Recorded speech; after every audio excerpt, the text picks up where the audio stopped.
सभी सज्जनों तथा आर्य बंधुओं, मैंने आप लोगों को पिछले दिन कुरान का एक किस्सा सुना रहा था, जिसे कुरान में खुद अल्लाह ने मनोरम किस्सा कह के पुकारा है। नहनु नकुस्सु अलैका अहसनल क़सस। क़सस किस्सा का बहुवचन है, तो इसका मतलब ये हुआ कि कुरान में एक किस्सा नहीं है, ऐसे अनेक किस्सा हैं। तो ऐसा ही किस्सा मैं आपको सूरा यूसुफ का सुना रहा था, और आयत नंबर 1, 2, 3 आप लोगों के सामने मैंने रखा पहला भाग में। आज दूसरा भाग में मैं आप लोगों को आयत नंबर 4 से शुरू कर रहा हूँ। यहाँ अल्लाह ने ज़िक्र फरमाया, इज़ क़ाल यूसुफ लिअबीही या अबती इन्नी रअयतु अहदा अशरा कौकबन वश्शम्स वल क़मर और रअयतुहुम ली साजिदीन। शब्द पर ध्यान देना, यहाँ क्या बोला गया है। इसमें अपने इब्न कसीर में जो अर्थ लिखा है, मैं वो आप लोगों को वो सुनाता हूँ। जबकि यूसुफ ने अपने बाप से जिक्र किया कि अब्बा जान, मैंने 11 सितारों को और चाँद और सूरज को देखा कि वह सब मुझे सिजदा कर रहे हैं। किसे सिजदा कर रहे हैं? यूसुफ को। अब ये ख्वाब देखना क्या है, ख्वाब क्यों कैसे देखे जाते हैं, इसका भी भेद अल्लाह को नहीं मालूम। कि एक है निद्रावस्था, जो गहरी निद्रा में सोए, उसमें ख्वाब आने का कोई सवाल ही नहीं है। एक है जागृत अवस्था, जागे हुए भी ख्वाब देखने का सवाल ही नहीं है। अर्ध निद्रा अर्थात आधा सोना आधा जागना, नींद नहीं आई, करवट बदल रहे, यहाँ वहाँ इधर उधर आदि दिमाग में घूम रहा है। तो लोग तो वैसे ही कहते हैं, खाली दिमाग शैतान का घर। तो शैतान का घर भला मैं कैसे कह सकता हूँ, क्योंकि ये तो नबी अल्लाह के ठहरे और कलाम अल्लाह के बताए जा रहे हैं। तो उन्होंने ख्वाब क्या देखा कि 11 सितारा और चांद और सूरज वो सिजदा कर रहे हैं। अच्छा, ज़रा विचार करना, हम मानव कहलाने वाले, इंसान कहलाने वाले हैं कि ये सितारा भी जड़ है, चांद और सूरज भी जड़ है। जड़ से कहीं सिजदा करवाना संभव है क्या? और ये अल्लाह अपना किस्सा बतला रहे हैं। तो इसीलिए मैं निवेदन कर रहा हूँ कि ये सूरज यूसुफ का जो आयत नंबर 4 है, जिसमें अल्लाह ने चांद और सूरज को उनके माता पिता के रूप में दिखाया कि चांद और सूरज जो है वो माँ बाप है। अगर चांद और सूरज माँ बाप हैं और माँ बाप बेटे के सामने सिजदा करे, ये भी बेतुकी बातें हैं। माँ बाप को बेटे के सामने सिजदा करना, ये किसी दायरे में किसी भी तरीके से ये संभव नहीं है, और सच होना भी संभव नहीं है। जबकि चांद और सूरज को किसी को सीधा करना ये क्यों कर संभव होगा? यही है अल्लाह की कलाम, जिसे आसमानी बताया जा रहा है, कहा जा रहा है, या आसमानी कहकर उजागर किए जा रहे हैं। ये आसमानी किताब है, अल्लाह ने उतारी, जिसमें चांद और सूरज को किसी बेटे के सामने सिजदा करते हुए बताया। ये किस्सा क्यों और कैसा संभव है, ज़रा आप लोग भी विचार करेंगे।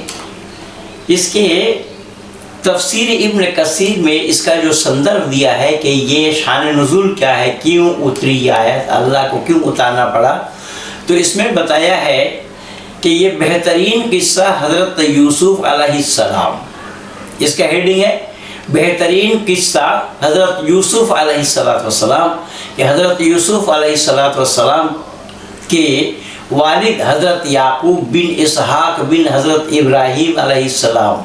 चुनांचे हदीस शरीफ में आया है कि करीम बिन करीम बिन करीम बिन करीम बिन करीम, यानी याकूब, यूसुफ, याकूब, इसहाक, इब्राहीम, ये बुखारी शरीफ में उल्लेखित है।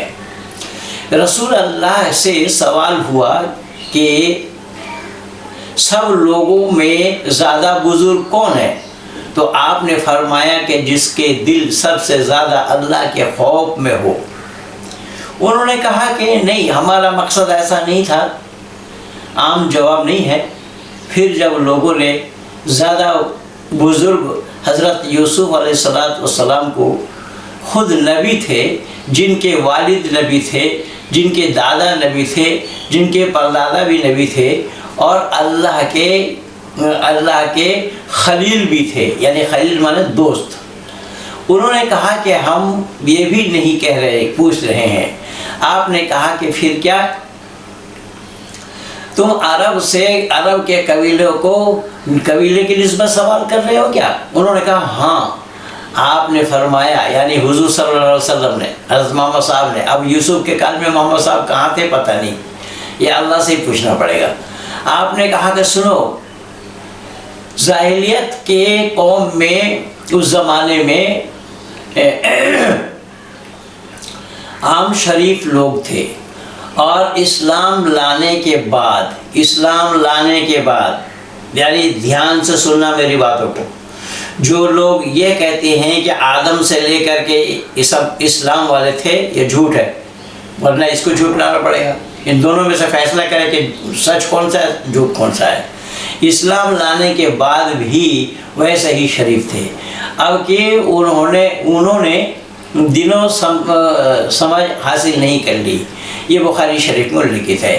हज़रत इब्न अब्बास रज़ी अल्लाह ताला अन्हु फरमाते हैं कि नबियों के ख्वाब अल्लाह की ही होते हैं, अल्लाह के वही होते हैं। ध्यान देना, नबियों के ख्वाब अल्लाह के वही होते हैं। अल्लाह के वही कहिए और वही कहिए, बात वही है। नबियों के पास जो संदेशा फरिश्तों के द्वारा अल्लाह भेजते हैं, उस संदेशा का नाम वही है। और ये यहाँ बताया जा रहा है कि नबियों के जो ख्वाब होते हैं वो अल्लाह के वही होते हैं। और भाष्यकारों ने भी यहाँ लिखा है कि 11 सितारों से मुराद यह है कि 11 भाई को और चांद सूरज माता पिता को इस ख्वाब की ताबीर में देखने के 40 साल के बाद प्रकाश में आया। ख्वाब देखा जब, उसके 40 साल के बाद ये ख्वाब सत्य हो रहा है। दूसरे लोग कहते हैं कि उसी वर्ष के बाद। देखिए, अब यहाँ इन भाष्यकारों में भी मतभेद है, कहाँ 40 साल और कहाँ उसी वर्ष। अब इससे अंदाज़ा लगा लीजिए कि लेखक ने जो लिखा है इसके ऊपर विश्वास करना संभव है या नहीं। और जबकि मैं दावा के साथ कह रहा हूँ कि इब्न कसीर जैसा भाष्य संपूर्ण इस्लाम में ऑथेंटिक, प्रमाणिक और कोई भाष्य नहीं है, मोतबर नहीं है। बात जाहिर हुआ है। जबकि आपने अपने माँ बाप को तख्त शाही पर बिठाया और 11 भाई अपने सामने सीधा करते हुए गिड़गिड़ाए। उस वक्त आपने फरमाया, मेरे मेहरबान बाप, ये देखिए आज अल्लाह ताला ने मेरे उस ख्वाब को सच कर दिखाया जो बाप से पहले बोला था बचपन में यूसुफ ने। और एक और रवायत में है कि बुस्ताना नामी यहूदियों का एक ज़बरदस्त आलिम था, उसने रसूलुल्लाह को इन 11 सितारों के नाम भी बता दिए थे। उन 11 सितारों के नाम जो भाइयों के थे वो नाम बता दिए। आप खामोश रहे। जिब्रील अलैहिस्सलाम ने आसमान से नाजिल होकर, देखिए ये अल्लाह की बारादरी है, एक मन में ठानते हैं तो फौरन अल्लाह उसके पास संदेशा भेज देते हैं। जिब्रील को भेज करके अल्लाह ने उन 11 भाइयों का नाम हज़रत मोहम्मद साहब को सुनाए। आपने उसे बुलवाया और फरमाया, अगर मैं तुझे उनके पूरे के पूरा नाम बता दूं तो तू मुसलमान हो जाएगा। उसने इकरार किया। तो फिर फरमाया कि अच्छा सुन, उनके 11 भाइयों का नाम क्या था। पहला नाम जिरियान, दूसरा तारिक, तीसरा जायाल, चौथा जवातल और जवातल फैन, पांचवा काबिल, छठा वसाब, सातवां यमूदान, आठवां फलीक और नौवां मिसबाह, 10वां फरूह, 11वां फर्ग। ये नाम उनके सौतेले भाई के, मैं बोला पहले यूसुफ के पिता याकूब ने 2 शादी की थी, एक के तरफ से 11 बेटा और एक के तरफ से 2, लेकिन यहाँ 11 का ही नाम लिखा है। यहूदी ने कहा कि अल्लाह की कसम ये सितारे के नाम बिल्कुल ठीक है। इब्न जरीर इस किताब में उल्लेख है। ये दलील इब्न बहकी में भी आया है कि अबू आयली बलार और इब्न अबी हातिम में भी है। अबू आयली में ये भी है कि हज़रत यूसुफ अलैहिस्सलाम ने अब ये है ख्वाब अपने वालिद साहब से बयां किया था। आपने फरमाया कि ये सच्चा ख्वाब है, ये पूरा होकर रहेगा। आप फरमाते हैं कि सूरज के मुराद माँ बाप, चाँद और सूरज को माँ बाप को दिखाया गया है, लेकिन इस रवायत की मकसद में सनद में हुक्म बिन जरीर फयारी मुनफिरद है, यानी इस पर विश्वास नहीं है, ये ऑथेंटिक नहीं है, अप्रमाणिक है, प्रमाणिक नहीं है। जिनके बजाय इमामों ने ज़ईफ़ कहा है। ज़ईफ़ माने वृद्ध, ज़ईफ़ माने अप्रमाणिक, और अक्सर ने इन्हें मतरूक कर रखा है। यही हसन और यूसुफ की रवायत की भी रावी है। उन्हें चारों ने ही यही ज़ईफ़ कह दिया है। सवाल पैदा होता है, क्या आप लोगों ने ज़रूर इस आयत के नाजिल होने का या उतरने का कारण पढ़ लिया और देख लिया होगा या सुन लिया होगा, और मैं वीडियो के माध्यम से आप लोगों को सुना रहा हूँ। अल्लाह को पुरानी आयत की नाजिल किस लिए करना पड़ा, ये भी आप लोगों ने देख लिया। कलाम जो अल्लाह ने अपनी ज़ुबानी बयान कर रहे हैं। एक नबी जिनका बाप दादा परदादा भी अल्लाह के रसूल थे, नबी थे, पैगंबर थे, उनके जीवन की ये घटना है। यह सूरा पूरा ही उनकी जीवन की लिए ही वर्णन किया गया है या वर्णन किया जा रहा है कि जिनका नाम यूसुफ था और जिन्होंने एक ख्वाब देखा कि 11 सितारा चांद सूरज हमें सीधा कर रहे हैं। इस भाष्यकार ने अपनी तफसीर इब्न कसीर में लिखा है कि चांद और सूरज से उनके माता पिता को ही बताया गया है और 11 सितारा उनके भाई थे। उन सब के नाम भी दर्शाए गए हैं जिन्हें सितारा के रूप में दिखाया गया है कि ये सभी मिलकर पैगंबर यूसुफ को सीधा कर रहे हैं। ये है रात्रि का ख्वाब देखा यूसुफ ने, इसे सच में परिवर्तित कर दिखाया। इन्हें चरितार्थ किया गया इन आयतों को।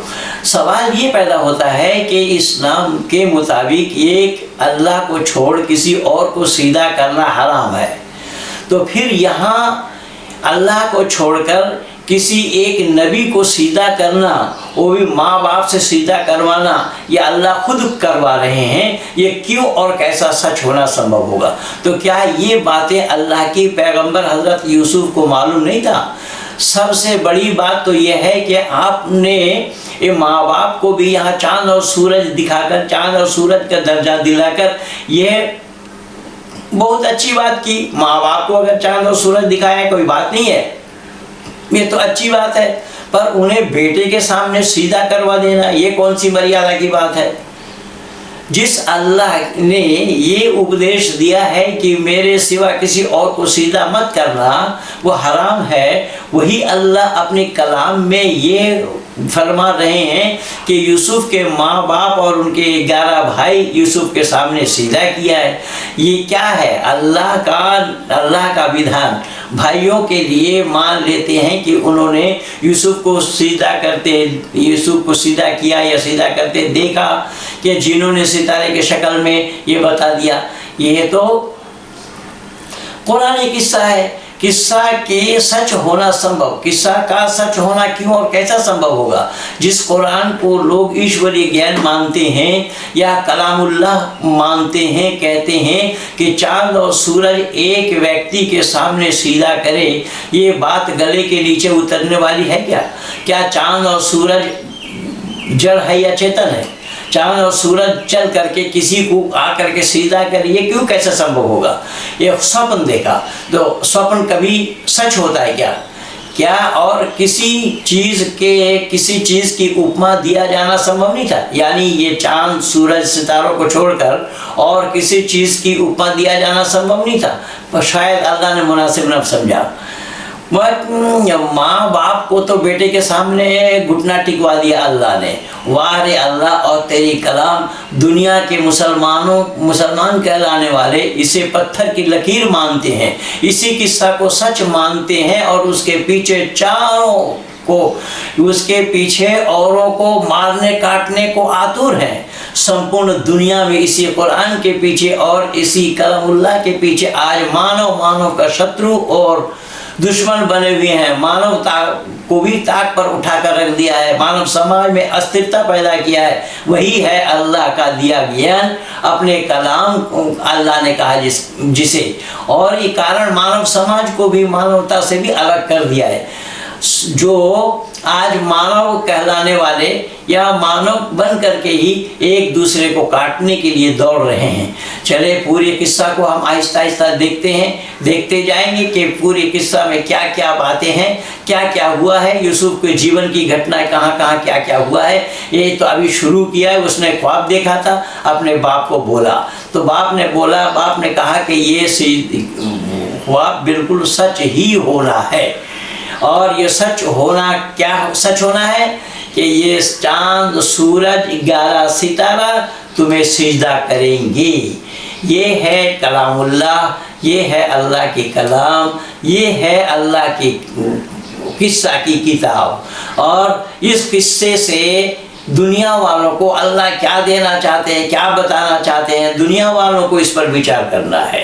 इस किस्से से दुनिया वालों को हाथ क्या लग रहा है, दुनिया वालों को मिल क्या लग रहा है। ईश्वरीय ज्ञान तो मानव मात्र के उपदेश होना चाहिए, मानव मात्र के भलाई के लिए, मानव मात्र का चहुमुखी विकास के लिए ईश्वरीय ज्ञान होना चाहिए। लेकिन ये किस्सा बता करके अल्लाह क्या ज्ञान मानव समाज को देना चाहते हैं, ये तो पढ़े लिखे लोग ही विचार करेंगे, समझदार लोग ही विचार करेंगे। और विचार करते हुए वाकई में ये कुरान कलामुल्लाह का होना संभव है या नहीं, इस पर आप लोग चिंतन करें, विचार करें, मनन करें और सही को धारण करें, गलत को त्याग दें। अर्थात यह कुरान का किस्सा, यह किस्सा नहनु नकुस्सु अलैका अहसनल क़सस जिसको बोला गया है, यह किस्सा मनोरम किस्सा जिसमें अल्लाह ने खुद कहा है और अल्लाह ने अपनी ज़ुबान में यह किस्सा बयान किया है, अरबी ज़ुबान में यह किस्सा बयान किया है। इसका पहले ही वीडियो में मैं इसका प्रमाण दे चुका था, अल्लाह की ज़ुबान क्यों और कैसे है। तो अल्लाह अरबी को छोड़ करके किसी और भाषा को नहीं जानते। हमारे भारत में 36 भाषाएं हैं, अल्लाह अरबी को छोड़ करके कुछ नहीं जानते हैं। इसीलिए कारण बना जब मुसलमान मरेंगे और कब्र में सुलाया जाएगा तो उनकी ज़ुबान भी अरबी हो जाएगी। तो भारत में रह करके भी अरबी में ख्वाब देखते हैं, अरबी का ख्वाब देखते हैं, अरब का ख्वाब देखते हैं और ये कहते हैं कि इस्लाम में भाईचारा है और भाई को ही चारा बनाया जा रहा है। तो ये है कुरानी किस्सा। आज मैं केवल एक ही आयत आप लोगों के सामने प्रस्तुत किया हूँ। आहिस्ता आहिस्ता निरंतर 111 आयतें हैं इसमें, मैं निरंतर समय समय पर आप लोगों को लिख करके भी दे रहा हूँ। आज आयत नंबर 10 तक आप लोगों को लिख करके दिया और ये दूसरा वीडियो में मैं केवल आयत नंबर 4 आप लोगों के सामने रखा। आने वाला वीडियो तीसरा नंबर का होगा, 5वां नंबर आयत से मैं शुरू करूंगा। इन्हीं शब्दों के साथ मैं अपने वाणी को यहीं पर विराम दे रहा हूं। आप सब लोगों को बहुत बहुत धन्यवाद। आप सब लोग मेरे इस वीडियो को शेयर कीजिए, लाइक कीजिए, मेरे चैनल को लाइक कीजिए, शेयर कीजिए, सब्सक्राइब कीजिए। औरों को बढ़ाने के लिए, औरों तक पहुंचाने के लिए आइकन बेल दबाना न भूलना। इन्हीं शब्दों के साथ कहिए भारत माता की जय।